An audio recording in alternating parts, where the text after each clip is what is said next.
No hace falta que os diga que el próximo 25 de mayo, ya lo han dicho muchas veces, se celebran las octavas elecciones al Parlamento Europeo. Unas elecciones que han sido catalogadas por muchos como las más importantes que han tenido lugar hasta el momento, entre otras cosas porque son las primeras que se celebran tras la plena entrada en vigor del Tratado de Lisboa. Sin embargo, también existe una creciente desilusión por parte de la ciudadanía europea como consecuencia, entre otras causas, de una crisis mundial que, como es lógico, también ha afectado a la Unión Europea. Pero bueno, no estamos únicamente ante una crisis de índole económico, sino que estamos ante un problema fundamentalmente político. Una crisis que supone una amenaza hacia el progreso de la Unión Europea, entre otras cosas por varios motivos. En primer lugar, por el renacimiento de los egoísmos nacionales y de la xenofobia. En segundo lugar, por un aumento de la pobreza, de la desigualdad y de la exclusión social.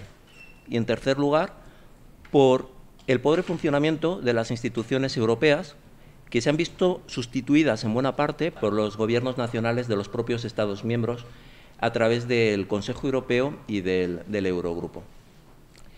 Una crisis que, como he dicho, ha favorecido un sentimiento nacionalista contrario a la Unión Europea y a las propias instituciones europeas, a las que se les suele culpar por parte de los gobiernos de los Estados miembros de todos aquellos problemas que tenemos. Siempre la culpable es la Unión Europea. En cambio, a la que nunca solemos reconocer el mérito de todo lo que nos favorece y que son muchas las medidas que nos favorecen. Desde Unión, Progreso y Democracia entendemos que la solución a esta crisis, a este conflicto, es una solución política. Necesitamos una Europa de los ciudadanos, en la que el centro, el motor de referencia sea los ciudadanos, en el marco de una Europa federal. Y esta es la principal idea que llevamos en un programa que aprobamos hace aproximadamente un mes y que es el que vamos a presentar a las elecciones del 25 de mayo. Un programa que fue aprobado por los órganos de dirección tras haberse debatido y votado más de 500 enmiendas presentadas por todos los afiliados y simpatizantes del partido. Un programa que abarca todos los ámbitos. Afortunadamente yo, como candidato de UPyD, al tener un programa ya aprobado, pues puedo hablar de medidas concretas y no hace falta hablar de generalidades. Voy a hablar de las medidas concretas que vamos a llevar en nuestro programa. Especialmente me voy a centrar en tres ámbitos. En el ámbito institucional y luego en dos ámbitos que considero que van a ser de importancia para vosotros, como es la educación universitaria y el empleo juvenil. En relación al ámbito institucional, llevamos, por un lado, la unificación de las sedes del Parlamento Europeo. Pues entendemos que esto también va unido al objetivo de reducir todo el gasto superfluo de la Unión Europea. Un Parlamento Europeo que debe tener plenas competencias legislativas y una plena iniciativa legislativa. Por otro lado, también al pleno reforzamiento de las competencias de la Comisión, que debe ser un verdadero gobierno de la Unión Europea. Y, en último lugar, la supresión, la eliminación del Consejo Europeo. Un Consejo Europeo que no es más que una rémora para el funcionamiento de la Unión Europea. Por lo que hace es no evitar todos los sentimientos nacionalistas que están surgiendo, tanto a nivel nacional de Estados miembros como de propias partes de otros Estados.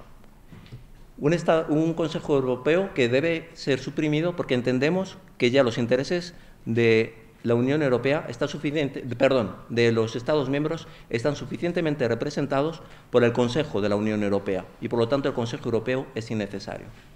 Aparte, llevamos medidas tendentes a conseguir una mayor transparencia, acabar con el fraude, acabar con la corrupción, medidas tendentes a conseguir una unión económica, fiscal y bancaria, a la constitución de una política de seguridad y exterior comunes, una política de inmigración común, etcétera. Pero ahora me voy a centrar únicamente en los dos ámbitos que os he dicho, si bien una vez que hayan terminado de hablar todos los ponentes estaré encantado de responder cualquier otra duda que podáis tener.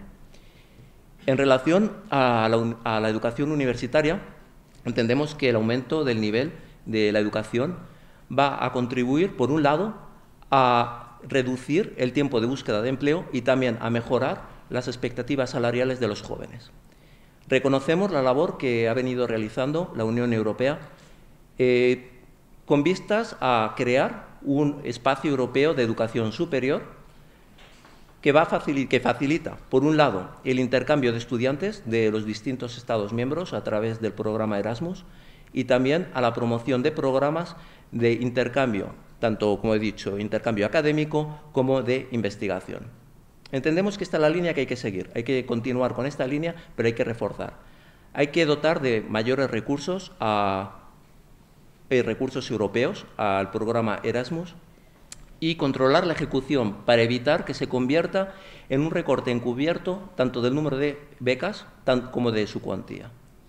Pero no toda la política de educación de la Unión Europea se debe basar en movilidad de estudiantes y de docentes, sino que también debe crearse un espacio común europeo de investigación. Y por último, debe facilitarse la finalización de los estudios por aquellos estudiantes que hayan comenzado sus estudios en una universidad y que quieran finalizarla en otro, estableciéndose tablas de convalidación.